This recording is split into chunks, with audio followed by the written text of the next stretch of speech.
Aussies across the country are being urged to boycott social media for an entire day tomorrow. Behind the movement, a devastated dad trying to save others from the same fate as his late son, Mac. The shock, the helplessness, the sense of failure that I couldn't keep him alive was just devastating. Tomorrow marks 1 year since Wayne Holdsworth's world came crashing down when his 17-year-old son, Mac, died by suicide.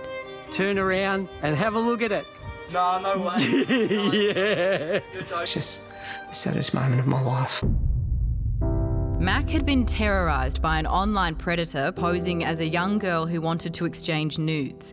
Upon receiving the photos, he blackmailed Mac, eventually releasing them. Mac had to go to football training the following afternoon and the photos had reached some of those boys. He never ever recovered from that embarrassment.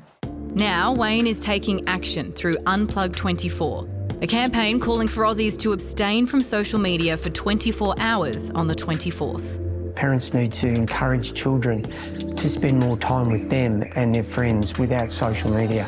A growing list of big names now behind the movement.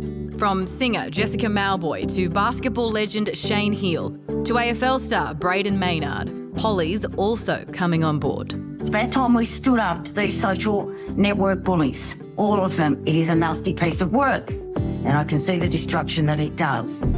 Wayne's family, driven by the hope that they may be able to save other teens struggling like Mac before it's too late. Well, Mac's father and creator of the Unplug24 campaign, Wayne Holdsworth, is here to tell us more. Wayne, thanks very much for joining us once more. Thanks very much. Tomorrow's going to be a hard day for you. Aside from the Unplug24 initiative, which we'll talk about, how do you plan to remember Mac tomorrow? Yeah, it's going to be a really tough day for myself and particularly the family. We'll get around each other like we have for the last 12 months and we'll visit him at the Springvale Crematorium and say good day, put some flowers down. His favourite flower was a yellow rose. We'll do that. And acknowledge that he had a fantastic life, albeit short, and we still love him and he's still with us. How much of a difference, Wayne, do you think that programs like this one, that you are now the figurehead for, or this education, this greater emphasis on disconnecting from social media, could have made for Mac? Yeah, I think on reflection, some of the plans that we're talking about now in terms of raising the age limit to 16 for social media for kids would have helped him. I can remember him being on social media for hours on end during COVID, like many kids. And I think that set a bad precedent. And we're really struggling to get out of that. So if we'd had those regulations in then, I think it would have made a difference.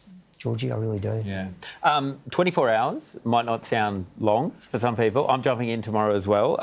What are some of the challenges do you think people are going to find it hard to be offline for 24 hours? They'll find it really, really hard. This is a hard challenge. This is not easy because people always, just go to their phone, they gravitate to it. They're addicted to it. And so we as adults have to set the example. We have to be the role models. So first and foremost, all the adults out there, switch off for 24 tomorrow. Register. Go on to www.smacktalk.com.au and register under Unplug24 and show your children the way that you're in charge of social media and social media isn't in charge of you. And kids, you have an opportunity to get off social media for 24 hours and to help your mum and dad really communicate. Yeah. On top of that, do you have any suggestions of what the kids might do instead of looking at Facebook or Instagram or TikTok or whatever they're looking at? Like go out in nature, catch up with friends. What do you suggest? Yeah, all of that, without doubt. But just have conversations face-to-face with your friends and family rather than having the conversations via social media. Have it directly face-to-face, and glean from the person you're talking to, some of the attributes that they've really got, the really good smile people have got, the really good attributes that people have that you don't see through social media. You've described this as an addiction.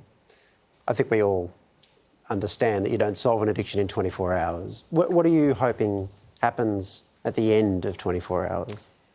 Yeah, I think what'll happen is that people will realise, the ones that stay off for 24 hours will realise they can. And the benefit of having those discussions and more discussions, and they'll learn about people and they'll think, oh, I might do this again next month. Not wait for another year, but implement it on their own. It won't solve, it's not a silver bullet, but it's a start. And if we save one person through this campaign, then it's worth it. What's a start? It starts tomorrow. Unplugged 24 is taking place, and you can find all the details about how to get involved on our website as well. If this story has raised any concerns for you, please reach out, of course, to Lifeline on 131114. Wayne, thank you for your time. Thank you for your work. Thanks, Georgie. We as Australians can do it. Yeah.